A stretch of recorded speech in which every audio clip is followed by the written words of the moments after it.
Choisir sa place, c'est devenu une étape incontournable des achats de billets en avion. Mais quelles sont les meilleures places? Aujourd'hui, l'achat des places est devenu un supplément lucratif pour les compagnies aériennes. Il faut dire qu'elles font tout pour qu'on se sente obligé d'acheter un siège. Alors pour éviter de se tromper, je vais vous donner toutes les astuces que j'ai dans ma besace pour faire le bon choix. On va commencer par enfoncer une porte ouverte. Les meilleures places dans un avion sont à l'avant. Toutes les cabines sont faites de la même façon. Les sièges les plus spacieux, les plus luxueux sont à l'avant de l'avion. Et plus on va aller à l'arrière, et plus on diminue en confort. Pourquoi toutes les compagnies aériennes ont organisé leurs avions ainsi? Deux explications majeures. À l'avant de l'avion, vous êtes moins affecté par les turbulences et l'effet de tangage. Les vibrations sont plus fortes à l'arrière d'un aéronef. C'est important d'avoir ce détail en tête si vous êtes sensible et vous avez tendance à avoir le mal de l'air. Deuxième raison, dans une grande majorité d'avions, les réacteurs sont sur les ailes de l'engin au milieu. Toutes les places derrière les réacteurs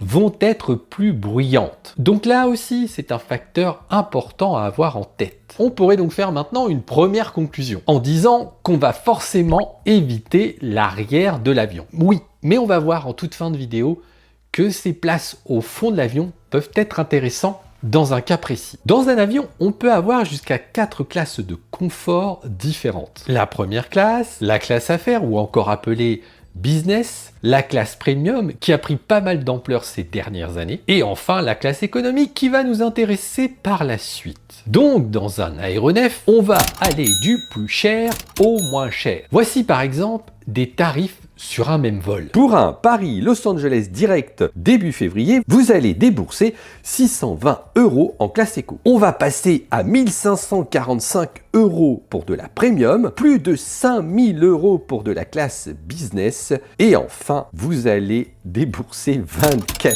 300 € pour de la première classe. Alors, à ce prix-là, quelles sont les différences au niveau du confort entre ces classes? Sur la première classe, vous allez dormir presque dans un vrai lit et avoir une certaine intimité. Sur la business, vous allez pouvoir dormir allongé avec un peu moins d'intimité. Et concernant la premium, vous allez pouvoir quasiment vous allonger et avoir plus de place qu'en économie. Et justement, maintenant, intéressons-nous à la classe la plus utilisée, la classe économie. Je vais vous donner des astuces pour choisir au mieux vos places dans l'avion. Mais si vous voulez voir les plans de cabine et vous faire conseiller, vous pouvez aller voir le site internet Seatmaps. Vous pouvez faire une recherche par date et destination ou alors par votre numéro de vol. Pour l'exercice et pour vous donner des astuces, on va prendre 3 exemples. En économie, comme pour l'avion en général, les places les plus chères vont être dans les premiers rangs. Pourquoi? Eh bien, normal, souvenez-vous ce que je vous ai dit au début de cette vidéo. Plus vous êtes devant et moins vous avez de turbulences et de bruit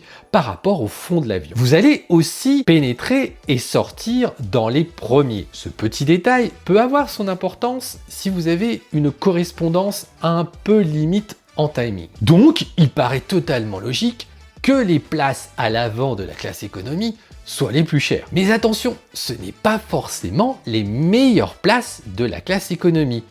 Je vais prendre un exemple que je connais bien, puisque j'ai pris ce vol cet été. Les places de la rangée 7 et 8 ne sont pas recommandées par le site et ils ont totalement raison. Certes, la rangée 7 avait plus de place devant elle, car devant eux, c'était la premium. Le point positif aussi de cette rangée, ils n'étaient pas dérangés par des personnes qui éventuellement s'allongent et qui donc, quand vous êtes derrière, vous êtes limité en place.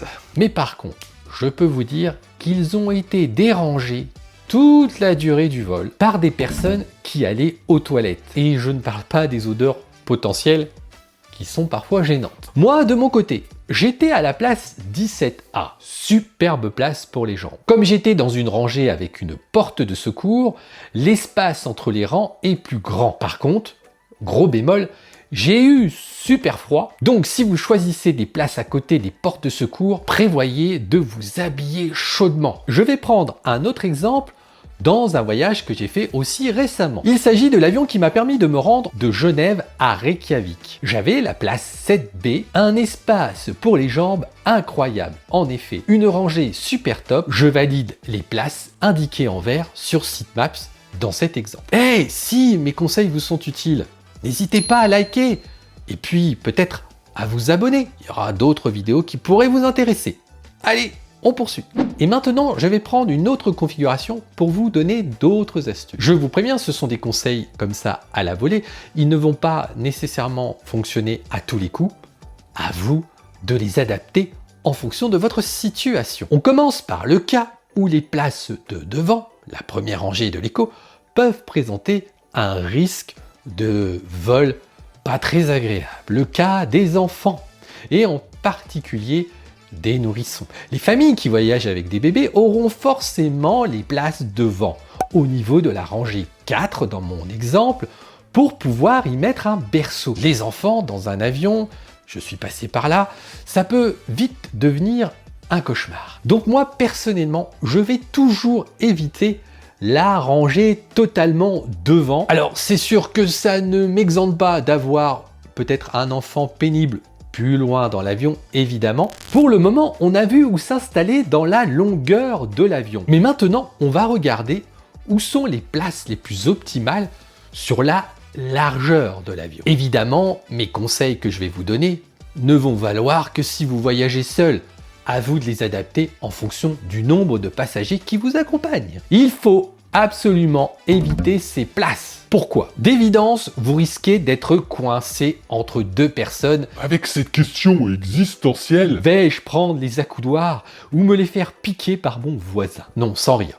Vous êtes littéralement coincé. Vous devez déranger votre voisin de droite ou de gauche pour aller aux toilettes. Et en plus, votre voisin proche du hublot, vous embêtera aussi à son tour pour sortir, se balader. Si vous voulez dormir dans l'avion, dans un vol de nuit par exemple, ce n'est vraiment pas idéal de prendre ces places. Concernant les places du côté des allées, elles ont indéniablement beaucoup d'avantages. Vous avez le loisir de bouger quand vous le souhaitez, vous avez besoin d'un objet dans votre bagage cabine, vous avez besoin d'aller aux toilettes, pas besoin de demander à son voisin, vous le faites quand vous voulez. Le couloir va aussi vous donner un peu de flexibilité pour votre bras du côté de l'allée. Vous pourrez aussi étendre un petit peu plus vos jambes le long du couloir. Vous serez aussi le premier de votre rangée à récupérer votre bagage cabine et partir dans l'aéroport. Tous ces petits détails offrent indéniablement des avantages à ces places le long de l'allée. Alors par contre, elles présentent un gros défaut, vous vous en doutez. Vous risquez d'être dérangé assez souvent par vos voisins. Mes places préférées dans un avion, et pour beaucoup de personnes évidemment, ce sont les sièges proches des hublots. Déjà, vous avez la vue sur l'extérieur. Vous aurez aussi un point d'appui pour éventuellement vous poser afin de dormir. Vous ne serez pas dérangé par vos voisins qui souhaiteraient aller se servir un verre d'eau ou partir je ne sais où se balader dans l'avion. C'est vous qui les dérangerez éventuellement. Et puis, indéniablement, vous avez un petit peu plus de place le long de la carlingue pour mettre par exemple le plaid, le coussin qu'on vous donne ou même un vêtement. Moi, évidemment, comme beaucoup, j'affectionne beaucoup ces sièges pour toutes ces raisons. Attention, ce n'est pas fini, un dernier tips pour la route. On a vu dans cette vidéo que les places au fond de l'avion sont à éviter. Plus d'instabilité, plus de bruit. Et puis aussi, dans beaucoup de cabines, vous allez avoir au fond, les toilettes ou le galet qui est un endroit où il y a pas mal d'activités durant le vol. Ces places à l'arrière ont beaucoup d'inconvénients. Oui, mais attention, sur certains vols, vous avez parfois des places disponibles, car les sièges de l'arrière de l'avion